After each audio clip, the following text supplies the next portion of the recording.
The string quartet played softly in the background as I adjusted the simple navy dress I'd chosen for my cousin Emma's wedding. Nothing too flashy, nothing that would draw attention away from the bride. That had always been my approach: blend into the background, let others shine, keep my head down and work. My father, Robert Hartley, stood near the champagne fountain in his perfectly tailored tuxedo, holding court with his usual audience of business associates. At 58, he commanded respect in every room he entered. Senior Vice President of Operations at Meridian Industries, the city's largest manufacturing conglomerate. He'd built his reputation on decisive leadership and an unwavering belief in traditional success metrics. I watched from across the reception hall as he gestured animatedly, probably telling the story about last quarter's record profits for the 100th time this month. My mother, Patricia, stood beside him in her designer gown, nodding at appropriate intervals while scanning the room for more important people to network with. My brother Marcus approached me, champagne flute in hand, his wife Christina clinging to his arm like an expensive accessory. At 35, Marcus was everything our parents had hoped for in a son. Harvard MBA, vice president at Goldman Sachs, penthouse apartment on Fifth Avenue, and a wife whose family owned half of Martha's Vineyard. "Alex," he said using the nickname he knew I hated. "Surprised you showed up. Thought you'd be too busy with your little computer project." I took a sip of my wine, letting the comment slide off me like water off glass. "Wouldn't miss Emma's big day." Christina laughed, a sound like wind chimes in a hurricane. "Marcus told me you're doing something with technology? How? Interesting. Is it profitable?" Before I could answer, my sister Victoria joined our circle. At 32, she was the family's other golden child. Successful real estate attorney, married to a surgeon, two perfect children who attended the most prestigious private schools in the city. "Are we talking about Alex's hobby?" Victoria asked, her voice carrying that familiar note of condescension. "Mom mentioned you're still living in that tiny apartment downtown. When are you going to settle down and find a real career?" I'd heard variations of this conversation for the past 8 years. Ever since I'd turned down the prestigious consulting position at McKinsey that Dad had secured for me through his connections.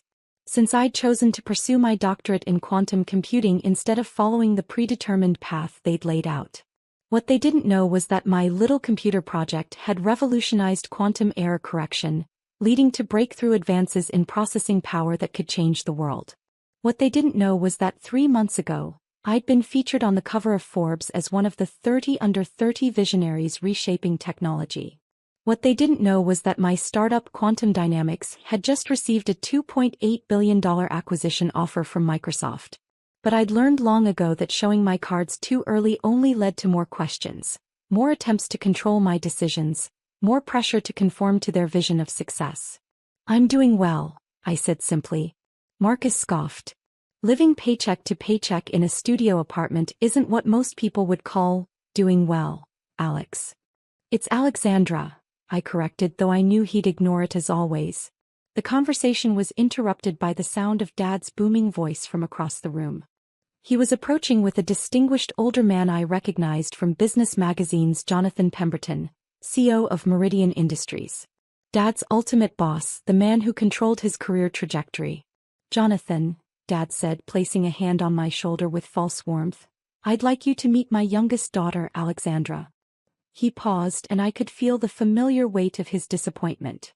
"This is my disappointing daughter. Works in some tech thing." The words hit like they always did, a small stab of pain masked by years of practice. I maintained my smile, extending my hand to Mr. Pemberton.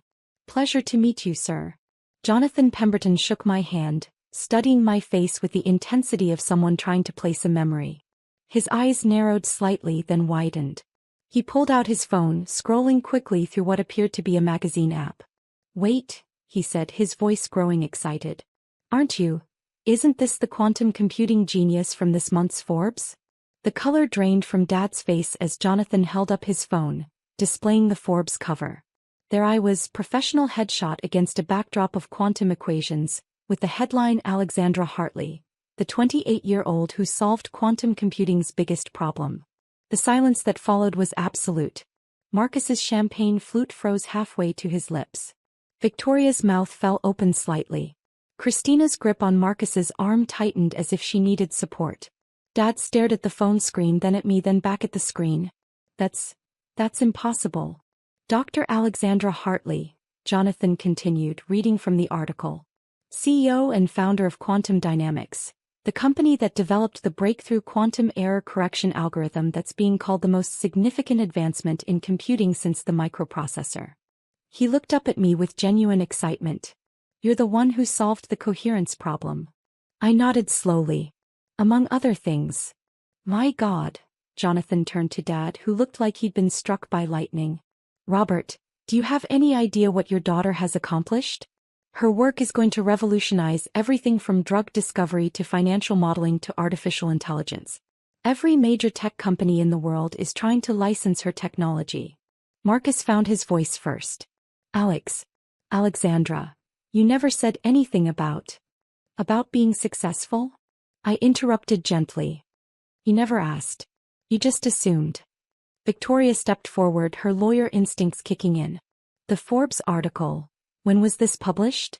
3 weeks ago, Jonathan answered when I remained silent. The same week Microsoft announced they were acquiring Quantum Dynamics for. He scrolled through the article. Here it is. $2.8 billion. Christina made a small choking sound. Dad's face had gone from white to gray. But you live in that small apartment, Mom said, appearing suddenly at Dad's elbow. She must have heard the commotion. You drive that old Honda. I live modestly by choice, I replied. The apartment is actually a penthouse, but I prefer simplicity. And the Honda is reliable. I don't need to prove my worth through material possessions. Jonathan was still scrolling through his phone. Listen to this, he said, beginning to read. Dr. Hartley's groundbreaking work was conducted in near total secrecy, as she preferred to let her research speak for itself rather than seeking publicity. Despite receiving numerous offers from major corporations, she chose to build her own company, maintaining full control over her innovations and their applications. He looked up at Dad with something approaching amazement. Robert, your daughter is one of the most important scientists of our generation. The technology she's developed could solve climate change, revolutionize medicine, transform global communications. He paused. And you introduced her as your disappointing daughter? The question hung in the air like smoke. Around us, other wedding guests had begun to notice the commotion. I could see Emma, radiant in her wedding dress, watching from across the room with curiosity. Dad opened his mouth, closed it, then opened it again. We didn't know. Because you never asked, I said quietly. You decided 8 years ago that because I didn't follow your predetermined path, I was a failure. You never considered that I might be building something bigger than what you could imagine. Marcus set down his champagne glass with trembling hands. The consulting job at McKinsey, you turned it down to work on this? I turned it down because I had bigger plans. Plans that required freedom to think, to experiment, to fail and try again without corporate oversight or family pressure. Victoria was calculating something behind her eyes. The acquisition, $2.8 billion. What's your percentage of the company? I smiled slightly. I retained 73% ownership when I brought in investors 2 years ago. The acquisition values my stake at approximately $2.04 billion. The number hit them like a physical blow. Christina actually swayed on her feet. Marcus grabbed the nearest chair for support. $2 billion, Dad whispered. You're worth $2 billion? On paper, yes. The wealth was never the goal. The goal was to solve problems that matter, to push the boundaries of human knowledge, to build technology that could help people. Jonathan Pemberton was looking at Dad with an expression I couldn't quite read. Robert, I have to ask, how does it feel to know that your disappointing daughter has just become one of the youngest billionaires in the country?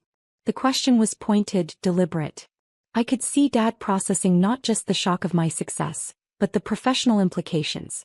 Jonathan Pemberton was his boss, and he'd just witnessed Dad publicly dismiss and belittle someone who was now arguably more successful than anyone in the room. I'm proud, Dad managed, though the words sounded hollow. Are you? I asked quietly. Because 3 hours ago, you were telling Aunt Margaret that you wished I'd at least found a husband by now, since I was clearly incapable of supporting myself financially. Dad flinched. Victoria looked mortified. Marcus was still staring at me like I'd grown a second head. Alexandra, Mom intervened, her voice taking on the smooth diplomatic tone she used for difficult social situations. We've always been proud of you. We just didn't understand. You didn't understand because you didn't try to understand, I interrupted. Every time I tried to explain my work, you changed the subject or suggested I was wasting my time. Every family gathering became an intervention about my life choices. Jonathan was watching this exchange with fascination. Dr. Hartley, if I may ask, what's next for you? The Forbes article mentioned that the Microsoft acquisition includes a provision for you to continue your research. I nodded. I'll be heading Microsoft's new quantum research division. We're working on applications that could revolutionize everything from cybersecurity to medical diagnostics. Plus, I'm establishing a foundation to provide research grants for underrepresented scientists. Extraordinary, Jonathan murmured. He turned back to Dad. Robert, I hope you realize what an incredible daughter you have. Her work is going to change the world. The conversation was interrupted by the sound of the wedding coordinator calling everyone to attention for the cake cutting. As the crowd began to move toward the main reception area, Jonathan lingered. Dr. Hartley, he said, I'd love to discuss potential collaborations between quantum dynamics and Meridian Industries. We're always looking for ways to incorporate cutting-edge technology into our manufacturing processes. I'd be happy to explore that, I replied, though you'll want to coordinate with Microsoft's partnership team after the acquisition closes. Of course. Here's my card. He handed me his business card, then glanced at Dad. Robert, I'll expect a full briefing on this conversation at our next board meeting. I want to understand how we can position Meridian to benefit from these quantum computing advances. As Jonathan walked away, my family stood in stunned silence. The reception continued around us, but our little corner had become a bubble of shocked processing. Finally, Marcus spoke. Alexandra, why didn't you tell us? Would you have believed me? I asked. Or would you have assumed I was exaggerating, like when I tried to explain quantum entanglement at Christmas dinner and Dad told me to stop showing off? Victoria, ever the lawyer, was already thinking strategically. The tax implications of this acquisition. Do you have proper legal representation? I almost laughed. I have a team of attorneys from 3 different firms handling various aspects of the deal. Patent law, corporate structure, international licensing. It's all covered. But family should help family, Mom said weakly. Family should support family, I corrected. There's a difference between help and support. You wanted to help me by fixing what you saw as my failures. I needed support to pursue what I knew was possible. Dad had been silent throughout this exchange, but now he stepped forward. Alexandra, we made mistakes. I made mistakes. Can we start over? I studied his face, seeing genuine remorse for the first time in years. Dad, I never wanted to shut you out. I wanted you to trust that I knew what I was doing, even when it didn't look like conventional success. The apartment, the car. You let us think you were struggling financially. I let you reveal your true feelings about my choices. If you'd only been proud of me after discovering I was wealthy, what would that say about your values? The truth of that statement hung between us. Mom looked stricken. Marcus was still processing the magnitude of my success. So what happens now? Victoria asked. Now, I said, we go watch Emma cut her cake and we celebrate her happiness. Tomorrow, I have a board meeting with Microsoft to finalize the acquisition timeline. Next week, I'm giving a keynote at MIT about quantum error correction. And next month, I'm testifying before Congress about the national security implications of quantum computing. I paused, looking at each of them. You're welcome to be part of that life, but only if you can accept that my definition of success might be different from yours. Jonathan Pemberton's voice carried across the reception hall as he spoke to another group of business leaders.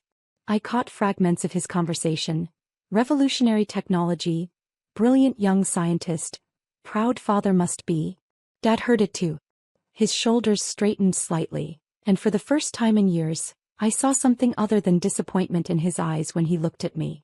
I want to understand, he said quietly. Your work, your research. I want to learn about what you've built. Then ask me questions, I replied. Real questions, not assumptions about what I should be doing differently. Marcus cleared his throat. The quantum error correction thing. Can you explain it in terms a finance guy might understand? For the first time in 8 years, My brother was asking about my work with genuine curiosity instead of condescension. It was a start. As we walked toward the main reception area, Mom slipped her arm through mine. Alexandra, I need to ask, are you happy? Really happy? I considered the question seriously. His mom. I'm exactly where I want to be, doing exactly what I'm meant to do. Then I'm proud of you, she said, and for the first time it sounded like she meant it. The rest of the evening passed in a blur of congratulations from relatives who'd suddenly remembered my existence, business cards from Dad's colleagues who wanted to explore opportunities, and meaningful conversations with family members who were finally seeing me as I really was. But the moment that mattered most came near the end of the reception, when Dad pulled me aside during a quiet song. I owe you an apology, he said. Not just for tonight, but for years of not seeing what was right in front of me. I know, I said simply. How do I make it right?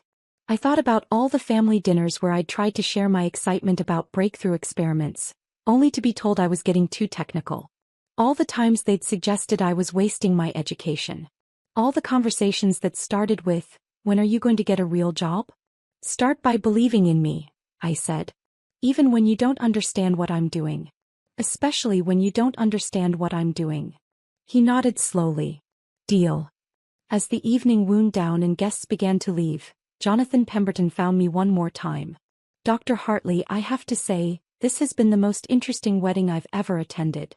Your father is a lucky man whether he realizes it or not. Thank you, Mr. Pemberton. One more thing, he said, lowering his voice. I meant what I said about collaboration opportunities. Meridian Industries is always looking for ways to stay ahead of technological curves. Perhaps we could schedule a formal meeting. I smiled.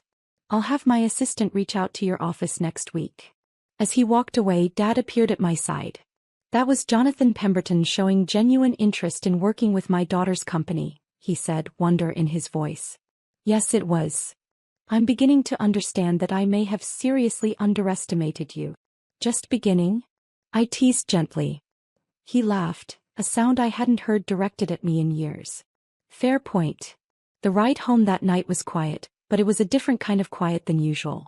Instead of the familiar tension of unmet expectations and mutual disappointment, there was something new, possibility.